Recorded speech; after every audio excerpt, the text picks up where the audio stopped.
सर्वजण खुश आहेत का? काही काही अडचण, काही प्रॉब्लेम नाही. नाश्ता पाणी झालं सगळ्यांचं? हो. पोटभर? हो. ठीक आहे. दणकावून खायचा, कमी जास्त असं विचार नाही करायचा. उगा टेन्शन घ्यायचं नाही, टेन्शन द्यायचं आहे म्हणजे उगीच जाणीवपूर्वक कोणाला त्रास देऊ नका. चलो ठीक आहे, काय हरकत नाही. मजेत आहे का नाश्ता? ते पाय आगाव काढ्या करायचं म्हणजे ते अगोदर सुचते हे का नाही.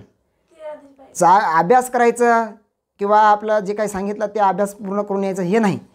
आणि उगाच आपल्याला इथं बोट लाव तिथं बोट लाव काड्या करत राहायचं, हे लय बेकार आहे तुमची सवय. तर खोड्या करणं हे सोडा आणि जरासं अभ्यासाकडे लक्ष द्या. तर आगाऊ जास्त खोड्या करायच्या नाही, जरा लक्ष द्यायचं आहे मी काय बोलतो ते. इथं महत्त्वाचा विषय सुरू आहे आणि रिझल्ट पाहिजे असेल तर जरा काळजीपूर्वक लक्ष द्या. पहा काय द्या की आपण आज जे मुद्दा क्लिअर करणार आहोत तो बियाणे म्हणजे सीड हे एक शेतीचं प्रमुख आदान आहे. प्रमुख आदानं जे आहेत आपल्या शेतीचे, कृषीचे जे पायाभूत आदाने, बेसिक आदाने, त्यामध्ये मृदा आपण क्लिअर केलं. मृदेची निर्मिती कशी होते मग ते क्लिअर केलं. मृदेचे आपण प्रकार क्लिअर केले. ह्युमस काय असतं, सेंद्रिय पदार्थ काय असतात, त्याचे आवश्यक घटक काय असतात ते क्लिअर केलं. एवढंच नाही तर मृदेचे आपण गुणधर्म क्लिअर केल्याच्या नंतर त्यामध्ये जे काही पोषक द्रव्ये असतात सुपीकतेमध्ये हे पण आपण क्लिअर केलं.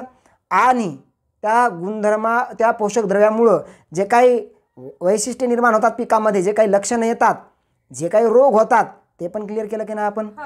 आणि त्या मातीचे प्रश्न म्हणजे मृदेचे प्रश्नसुद्धा आपण पाहिले. मग ती क्षारपड मृदा असेल, आम्लयुक्त मृदा असेल, खारवट जमीन असेल, चोपण जमीन असेल, हे आपण क्लिअर केलं आहे की नाही. मग हे आपण मृदा हे आदान पूर्ण कम्प्लिटली पूर्ण केलं आहे. त्यावर प्रश्न तुम्हाला जरूर मिळणार. त्या ज्यांनी तो भाग क्लिअर केला नाही ते आपल्या यूट्यूबला लेक्चर उपलब्ध आहे, तर तुम्ही जाऊन पाहू शकता. हो का नाही. आता आजचं बियाणं जे आहे हे प्रमुख आदान आणि दुसरी आदानं कोणती आहेत मग प्रमुख सांगा बरं. तर बियाणं आहे, पीक संरक्षण आहे, खत आहेत, तर हे प्रमुख आदान आहेत. जलसिंचन पण आहे. तर ह्या प्रमुख आदानापैकी आपलं जे आदान आहे आपलं आजचं बियाणे. समजा तुम्हाला शेती करायची तर सुरुवातीला मृदा तर पाहिजे, तिची मशागत वगैरे ते आपण क्लिअर केलं. मग आता दुसऱ्या नंबरला तुम्हाला महत्त्वाचं जे आहे ते बियाणं चांगलं निवडावं लागेल. वाण चांगलं पाहिजे, गुणवत्तावान वाण पाहिजे. जर गुणवत्तावान वाण जर नसेल तर मग पीक येईल का चांगलं. संत तुकाराम महाराजांनी काय सांगितलं आहे आपल्याला, शुद्ध बीजापोटी फळे रसाळ गोमटी. म्हणजे जर बियाणं चांगलं जर पेरलं तरच तुम्हाला चांगलं उत्पादन मिळणार, नाही तर मिळेल का, नाही मिळणार. तर यामध्ये आता बियाणाचे प्रकार 3 आहेत बघा. सुधारित बियाणे, संकरित बियाणे, जनुकीयदृष्ट्या बियाणे. जनुकीयदृष्ट्या बियाणे, संकरित बियाणे आणि सुधारित बियाणे. वरून बियालं पाहिजेत आणि खालून बियालं पाहिजेत, दोन्ही साईडनं आलं पाहिजेत. तुम्हाला सांगतो अभ्यास करायचा तर जीव लावूनच अभ्यास करायचा, नाही तर सोडून द्यायचा. छोड पिछा, कशाला त्या नादीच नाही लागायचं. कळालं का. आता त्यानंतर इथं तुम्हाला ह्या जे काही आपल्या बियाणाच्या निर्मितीचा जो काही भाग आहे त्याची निर्मिती करणं आणि त्याचा प्रसार करण्याचा भाग म्हणतो त्याला आपण. तर निर्मिती आणि प्रसार करण्यासाठी 3 स्तरीय रचना करण्यात आलेली आहे. किती स्तरीय? 3 स्तरीय. मग ही 3 स्तरीय रचना कोणती आहे माहिती आहे का. तर पहिल्या स्तरावर आहे तुम्हाला ती म्हणजे पैदासकार बियाणं, त्याला ब्रीडर बियाणं म्हणतो आपण. आणि दुसऱ्या स्तरावर आहे मग तुम्हाला मूलभूत बियाणं. आणि तिसऱ्या स्तरावर जी आहे तर ती आहे तुम्हाला मग प्रमाणित बियाणं. काय बोललो मी, पैदासकार, मूलभूत आणि प्रमाणित बियाणे, असे 3 प्रकारचे तुम्हाला 3 स्तरावर बियाणाच्या निर्मिती आणि प्रसारासाठी रचना करण्यात आलेली आहे. याच्याबद्दलही आपण चर्चा करणार आहोत. त्याच्यानंतर तुम्हाला बियाणं उच्चतम वाण असावं यासाठी उच्चतम उत्पादन वाण कार्यक्रम राबवला गेला, हे तर आपण क्लिअर करणार. पण हे मुद्दा नंतर बघणार. अगोदर भारतीय बियाणं क्षेत्र काय आहे. भारतीय बियाणे क्षेत्र म्हणजे जे काही सीडचं फील्ड आहे. आणि यामध्ये 3 संस्था आहेत. किती संस्था आहेत? 3. 1 राष्ट्रीय बियाणे महामंडळ, 2 भारतीय राज्य फार्म बियाणे महामंडळ आणि 3 म्हणजेच त्याला आपण राज्य बियाणे महामंडळाच्या गटात टाकू शकतो. मग तसं आपल्या महाराष्ट्रातलं एक बियाणं महामंडळ आहे ज्याला महाबीज म्हणतो. हे बघा, राज्य बियाणे महामंडळ, त्यानंतर देश पातळीवर राष्ट्रीय पातळीवर 2 आहेत. एक भारतीय राज्य फार्म महामंडळ आणि राष्ट्रीय बियाणे महामंडळ, आणि राज्य बियाणे महामंडळ जे आहे ते 14 बियाणे महामंडळ. त्यापैकी आपल्या महाराष्ट्राचं महाबीज म्हणजे महाराष्ट्र राज्य बियाणे महामंडळ ते पण पाहणार. मग याच्या अंतर्गत बियाणे कायदा जो आहे तो कोणता आहे, बियाण्याचं धोरण म्हणजे बियाणाबद्दलची काय पॉलिसी आहे सरकारची ते काय आहे. त्यानंतर बियाणे अधिकोष, बियाणे अधिकोष म्हणजे बियाणाची बँक ते पण महत्त्वाचं आहे, ते क्लिअर करणार. आणि पारदर्शी किसान सेवा योजना कोणत्या राज्यानं सुरू केली आणि कोण्या पिकाबद्दल आहे तेही क्लिअर करणार. आणि उच्चतम उत्पादन वाहन कार्यक्रम तोही क्लिअर करणारा. इथपर्यंत आपल्याला चर्चा करायची, जरा समजून घ्या, महत्त्वाचं आहे. जर रिझल्ट पाहिजे असेल तर जरासा संयम राखून तुम्हाला जरा लक्षपूर्वक बघावं लागेल, बरोबर आहे की नाही. नाही तर मग उगाच काय मतलब आहे का. चलो पहा, लक्ष द्या.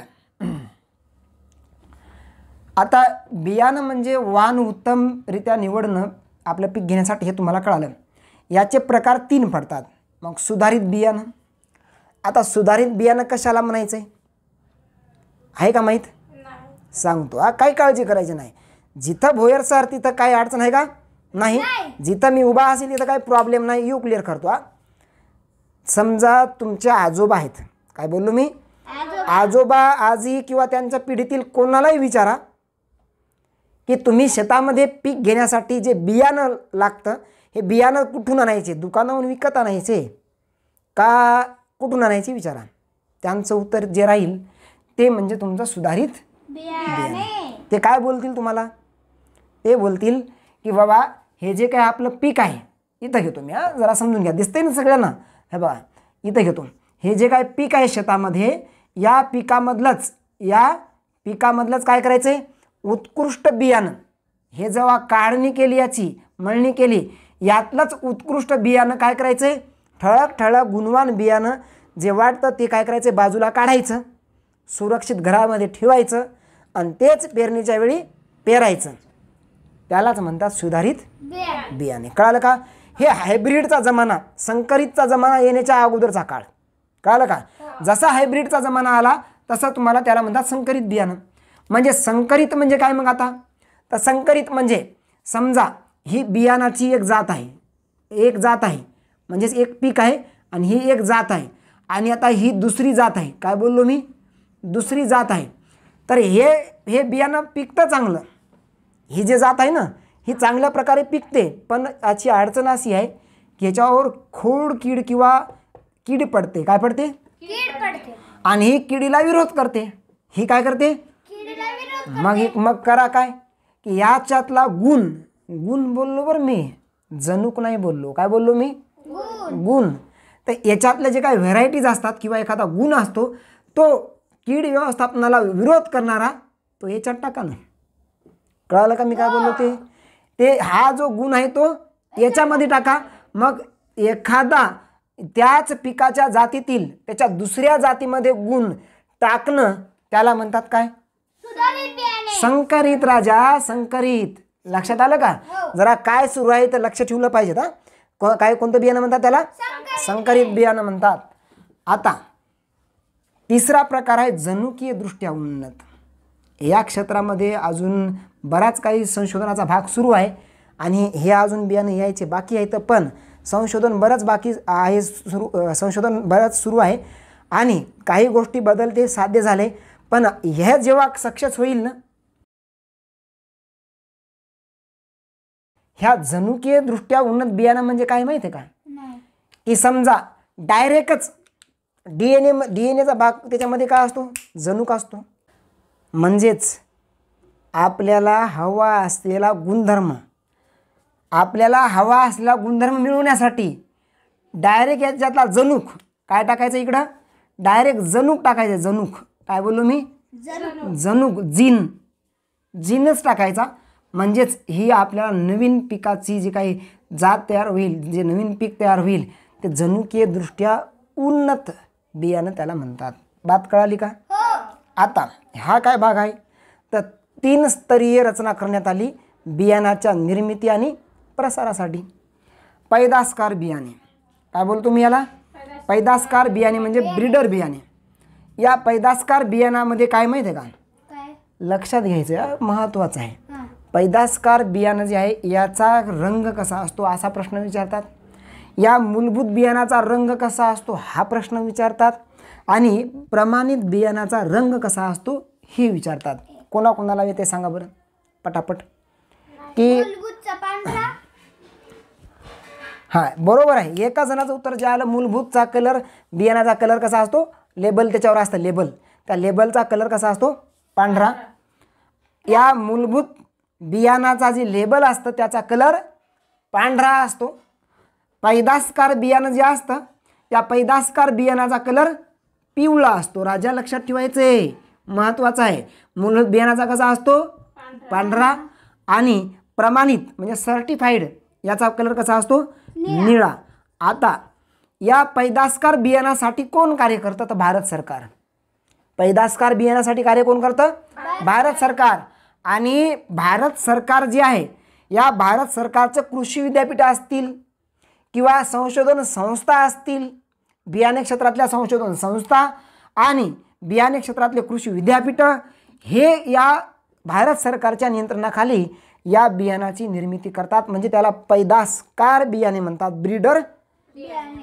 ठीक आहे.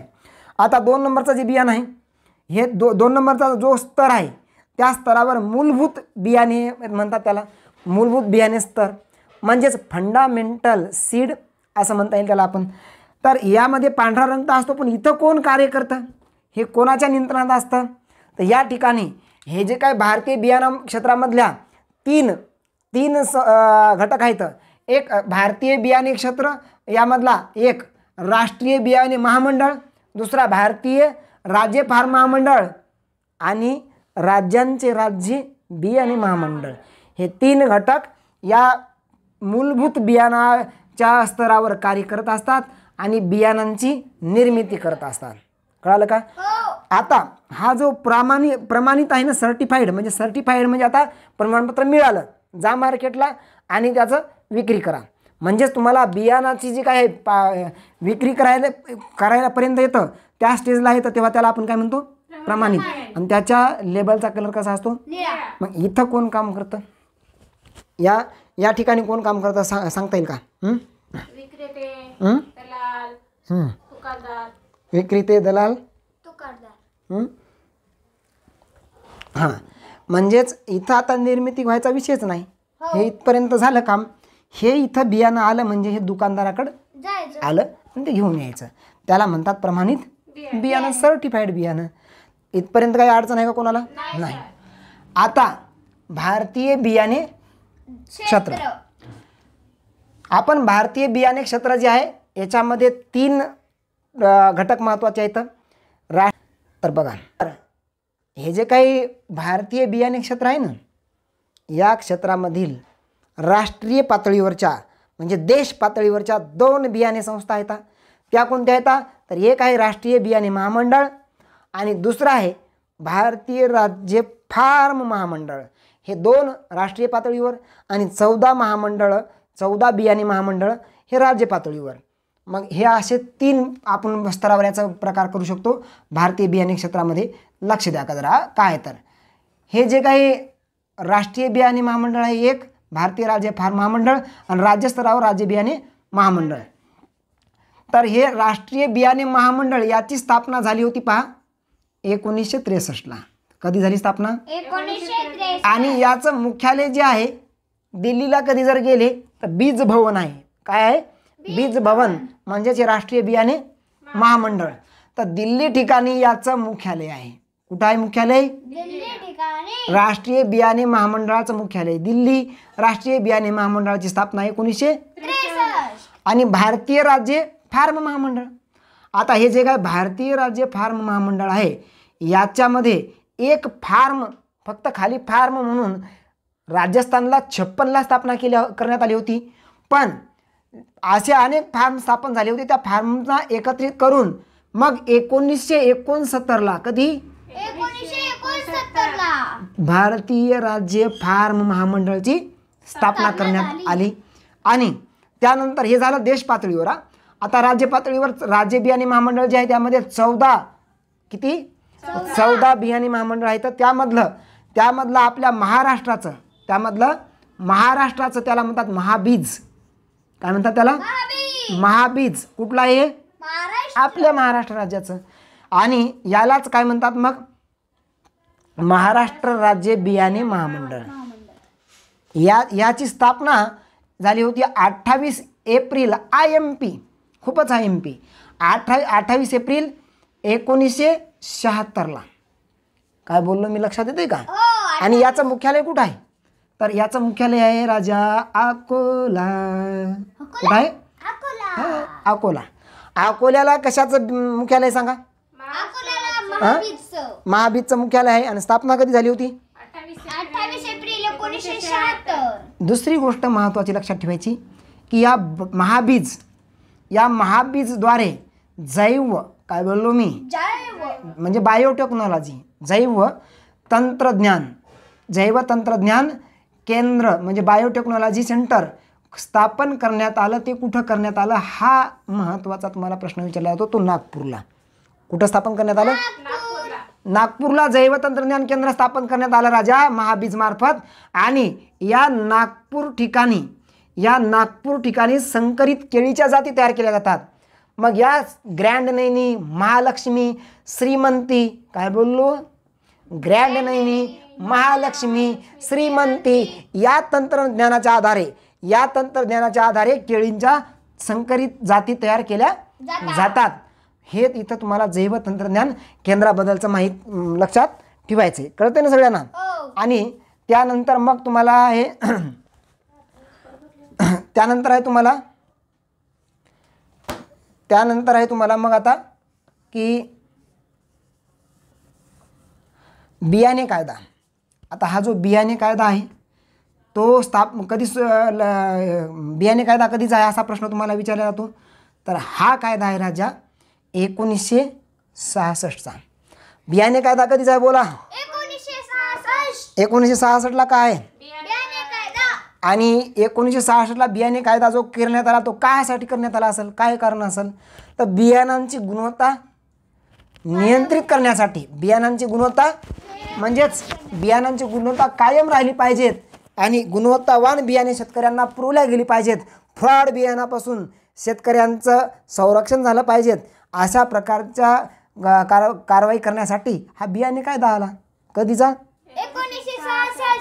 बियाणे धोरण जाहीर केलं सरकारनं. आणि या बियाणे धोरणाला जाहीर करण्याची तुम्हाला वर्ष विचारलं जातं. तर ते कधी आहे? 1988. काय बोललो मी? 1988चं पॉलिसी बियाणाबद्दलची जी म्हणजे सीड बद्दलची जी काही पॉलिसी आहे म्हणजेच बियाणे धोरण. या धोरणामार्फत खाजगी क्षेत्र जे आहे खाजगी क्षेत्रास महत्त्वाची भूमिका प्रदान करण्यात आली. कोणाला भूमिका प्रदान करण्यात आली? महत्त्वाची खाजगी क्षेत्राला महत्त्वाची भूमिका प्रदान करण्यात आली. आता पुढं बघा, महत्त्वाचा पॉईंट आहे हा IMP आहे. ट्रिपल स्टार करतो याला. बियाणे अधिकोष. बियाणे अधिकोष म्हणजे बँक, सीड बँक, त्याला काय म्हणतात? Seed bank. मग या सीड बँकेची स्थापना कधी करण्यात आली? तर 2000. काय बोलू मी? 1999-2000 दरम्यान, म्हणजेच 2000 असं त्याला पकडलं जातं. तर बियाणे अधिकोष याची स्थापना करण्यात आली 2000 साली. या सीड बँकेचं कार्य खूप महत्त्वाचं आहे, हे लक्षात ठेवा. त्यानंतर पारदर्शी किसान सेवा योजना. ही जे काय पारदर्शी किसान सेवा योजना आहे तर ही कोण्या राज्यात सुरू करण्यात आली? ही सुरू करण्यात आली पूर्णपणे जर बोललं तर 2015ला. आणि काही भागापुरती बोललं तर ती 2014ला करण्यात आली होती. पण पूर्ण भागामध्ये उत्तर प्रदेशमध्ये त्याला म्हणतात 2015ला पारदर्शी किसान सेवा योजना. आणि महत्त्वाचा पॉईंट आहे याच्या अंतर्गत DBT डायरेक्ट बेनिफिट ट्रान्सफर याचा पूर्ण रूपही तुम्हाला बऱ्याच वेळा विचारलं जातं. डायरेक्ट बेनिफिट ट्रान्सफर म्हणजेच थेट लाभ हस्तांतरण. थेट लाभ हस्तांतरण, हां बरोबर आहे. जर शेतकऱ्याला बियाणं घ्यायचं असेल तर त्याला काय दिला जातो? याचा एक ID दिला जातो, बियाणे ID. मग त्या ID नुसार तो जर बियाणं खरेदी करायला गेला तर त्याच्या खात्यावर डायरेक्ट बेनिफिट ट्रान्सफर म्हणजेच थेट डायरेक्ट पैसे पडत असतात, त्याचा लाभ मिळत असतो, सबसिडी मिळत असते संकरित बियाणाद्वारे. कळालं का? ही पारदर्शी किसान सेवा योजना सुरू करणारं राज्य उत्तर प्रदेश. बात कळाली का? कळाली. चलो आता महत्त्वाचं आहे आपलं की उच्चतम उत्पादन वाण कार्यक्रम. काय बोललो मी? उच्चतम उत्पादन वाण कार्यक्रम. उच्चतम उत्पादन वाण कार्यक्रम हा कार्यक्रम सुरू करण्यात आला होता 1966ला भावा. आणि याच्या मार्फत तुम्हाला गहू, तांदूळ, ज्वारी, बाजरी आणि मक्का, काय काय बोललो मी? गहू, तांदूळ, ज्वारी, बाजरी या पिकांसाठी हा कार्यक्रम सुरू करण्यात आला. पण हे गहू आणि तांदूळ या 2 पिकांसाठीच याचा जास्तीत जास्त म्हणजेच लाभ याला प्राप्त झाला. कोण्या 2 पिकांना? गहू आणि तांदूळ. आता हा उच्चतम उत्पादन वाण कार्यक्रम कधीचा आहे असा प्रश्न तुम्हाला विचारला जाऊ शकतो. भारतीय राज्य फार्म महामंडळाची स्थापना कधी झाली? 1969ला विचारलं जाऊ शकतं. राष्ट्रीय बियाणे महामंडळ याची स्थापना कधी झाली? 1963ला. आणि राष्ट्रीय बियाणे महामंडळाचं मुख्यालय कुठं आहे हे तुम्हाला विचारलं जाऊ शकतं, दिल्लीला. त्यानंतर तुम्हाला मूलभूत बियाणाचा रंग लेबलचा असतो, ते लेबल ते कोणता असतो? पांढरा. प्रमाणितचा कोणता असतो? निळा असं विचारलं जाऊ शकतं. पैदासकाळ बियाणाचा पिवळा असं विचारलं जाऊ शकतं. त्यानंतर बियाणे कायदा 1966चा, बियाणे धोरण 1988चा आणि बियाणे अधिकोष म्हणजे बँक 2000ची. हे असे तुम्हाला प्रश्न विचारले जातात. आणि बियाणे याच्याबद्दल तुम्हाला आता काही प्रॉब्लेम नसेल. नेक्स्ट लेक्चरमध्ये आपण क्लिअर करणार आहोत, तो म्हणजे काय? खत. आता नेक्स्ट लेक्चरमध्ये भेटू. जय जवान, जय किसान, जय हिंद, जय महाराष्ट्र.